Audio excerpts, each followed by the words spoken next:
अध्याय 14 गुणत्रय विभाग योग। भगवत गीता का 14वां अध्याय। ये अध्याय बहुत ही गहरा और ज्ञानवर्धक है।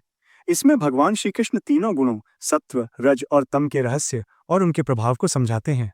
ये तीन गुण प्रकृति के मूल आधार हैं और संपूर्ण जगत इन्हीं से संचालित होता है। मुख्य विषय 1।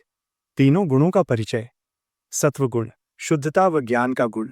ये मन को प्रकाशमान करता है और व्यक्ति को सत्य, ज्ञान, करुणा और आत्मसंयम की ओर ले जाता है।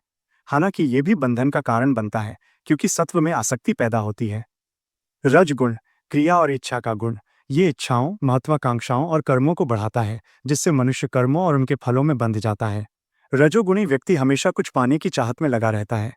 तम गुण अज्ञान और आलस्य का गुण। ये अज्ञान, आलस्य और मोह को बढ़ाता है, जो मनुष्य को नीचे खींचता है और जीवन में प्रगति को रोक देता है। गुणों के प्रभाव। सत्व गुण से ज्ञान उत्पन्न होता है। रज गुण से इच्छा, लालसा और कर्म की प्रवृत्ति होती है।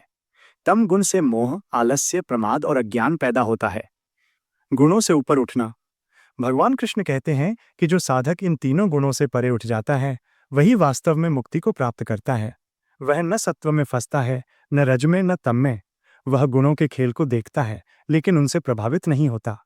ऐसा व्यक्ति गुणातीत कहलाता है और भगवान के परम धाम को प्राप्त करता है। इस अध्याय का मुख्य संदेश। हम सब गुणों के अधीन होकर काम करते हैं।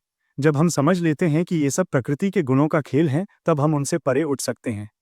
भगवान कहते हैं कि भक्ति योग के द्वारा मनुष्य गुणत्रय से ऊपर उठ सकता है और अमर, शाश्वत आनंद को प्राप्त कर सकता है।